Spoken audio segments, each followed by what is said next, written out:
அடுத்தப்புறமா என்னன்னு பார்க்கலாம். இப்போ பார்த்தீங்கன்னா, சீரியல் வந்து கொஞ்ச நாளாவே விறுவிறுப்பா கொண்டு போயிருந்தாங்க. முத்துவும் மீனாவும் பார்த்தீங்கன்னா, 10,00,000 குடுத்தாலுமே, முத்து மீனா குடும்பத்தில பிரச்சனைய உண்டு பண்ணணும்னு சொல்லி சிந்தாமணி யோசிக்கிறாங்க.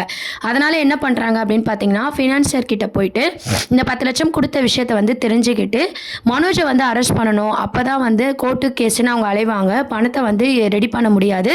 வீட்ட நம்ம பேர்ல மாத்திக்கலாம் அப்படின்னு சொல்லிட்டு சிந்தாமணி வந்து ஐடியா பண்றாங்க. சிந்தாமணி பேச்ச கேட்டுக்கிட்டு ஃபினான்சியரும் பார்த்தீங்கன்னா, மனோஜ் மேல நான் கம்ப்ளைண்ட் குடுக்குறேன் அப்படின்ற மாரி ஒத்துக்கிறாரு. வீட்ல வந்து எல்லாருமே சந்தோஷமா பேசிட்டு இருக்காங்க இல்லையா? நம்ம முத்து, மீனா எல்லாருமே அண்ணாமலை கிட்ட சொல்றாங்க. ரவியும் ஸ்ருதியும் 1,00,000 குடுத்தாங்க.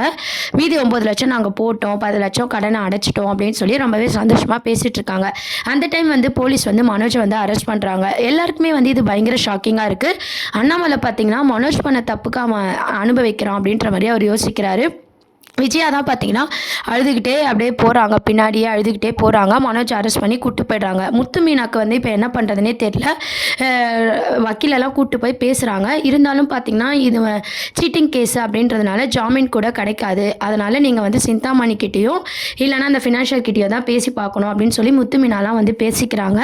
அதுக்கு முத்து மீனா என்ன சொல்கிறாங்கன்னு பார்த்தீங்கன்னா, நீங்கள் கோர்ட்டுக்கு வரைக்கும் போகாமல் பார்த்துக்கோங்க. மீதியெல்லாம் நாங்கள் பார்த்துக்குறோம் அப்படின்னு சொல்லிட்டு வக்கீல் கிட்ட சொல்லிட்டு போகிறாங்க. இப்போ அடுத்தப்புறமா அப்படின்னு பார்த்தீங்கன்னா, நம்ம எல்லாருமே எதிர்பார்த்த மாதிரி தான் மீனா வந்து சிந்தாமணியை போய் பார்க்குறாங்க.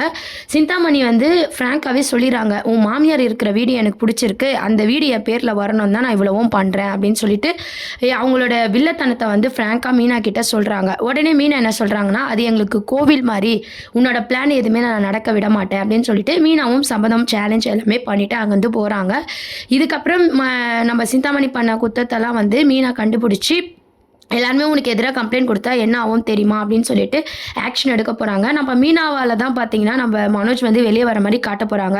இதுக்கு நடுவில் ரோகிணிக்கும் பார்த்தீங்கன்னா உண்மையை தெரிஞ்சு வந்து கேட்குறாங்க சிந்தாமணி கிட்ட. ரோகிணியை வந்து பார்த்தீங்கன்னா, உனக்காக தான் ரோகிணி நான் இவ்வளோத்தையும் பண்ணேன், அந்த வீட்டை விட்டு நீ மனோஜை கூட்டு போயிடு, மனோஜ் கிட்ட இப்போ பாசமா நடி, அவனை வெளியே எடுக்க ட்ரை பண்ணு அப்படின்னு சொல்லிட்டு ரோகிணியும் பார்த்தீங்கன்னா போய் சொல்லி ரோகிணியும் அவங்க பக்கம் வந்து அப்படியே மாற்றி வச்சுட்டாங்க. இப்போ ரோகிணியும் வந்து பார்த்தீங்கன்னா மனோஜை போய் பார்க்க போகிறாங்க. இதெல்லாம் தான் அடுத்த அப்கமிங் ப்ரோமோவாக இருக்குது. என்னதான் ரோகிணி வந்து கேம் ப்ளே பண்ணாலும் மீனா தான் வந்து பார்த்திங்கன்னா மனோஜை வந்து ஜாமீன் எடுக்க போகிறாங்க. இருந்தாலும் பார்த்திங்கன்னா இந்த ரோகிணி தான் வந்து நம்மளை வெளியே எடுத்தா அப்படின்ற மாதிரி மனோஜ் யோசிப்பாரா அப்படின்றது வெயிட் பண்ணி பார்க்க வேண்டியது இருக்குது. ரோகிணி கேரக்டரை கொஞ்சம் டல்லாக கொண்டு போனாலும் நம்ம சிந்தாமணியை இப்போ வந்து ஹைலைட்டாக வந்து கொண்டு போயிட்டுருக்காங்க. தொடர்ந்து இந்த குடும்பத்தில் பிரச்சனை பண்ணி வீட்டை மாற்றி எழுதிக்கணும்னு சொல்லி ரோகிணியும் பார்த்திங்கன்னா ஏமாற்றிட்டு இருக்காங்க. இதெல்லாம் தான் இந்த சீன்ஸாக இருக்குது. இதை வந்து முத்து மீனா கண்டுபிடிச்சதுனால கண்டிப்பாக கடனையும் அடைப்பாங்க, நம்ம மனோஜும் வெளியே எடுப்பாங்க. ஆனால் இந்த கிரெடிட்ஸ் எல்லாம் மீனாக்கு போகாமல் ரோகிணிக்கு போகுமா அப்படின்னு பார்த்தீங்கன்னா வெயிட் பண்ணி பார்க்க வேண்டியது இருக்குது. இதுக்கப்புறமாவது மனோஜ் திருந்துவாரா அப்படின்றதும் தெரியல. விஜயாவும் பார்த்தீங்கன்னா எமோஷனலாக அழுதுட்டு இருக்காங்க. எப்படி மனோஜை வெளியே கொண்டு வர்றது அப்படின்றத சிந்தாமணி கிட்ட ஃபினான்ஸ் கிட்ட முத்து மீனா வந்து பேச போகிறாங்க. இதெல்லாம் தான் அடுத்த அப்கமிங் ப்ரோமோவாக இருக்குது. இதை பற்றி உங்கள் கருத்துக்களை கீழே கமெண்ட் செக்ஷன் சொல்லி சேனலை மறக்காமல் சப்ஸ்கிரைப் பண்ணுங்கள். நன்றி.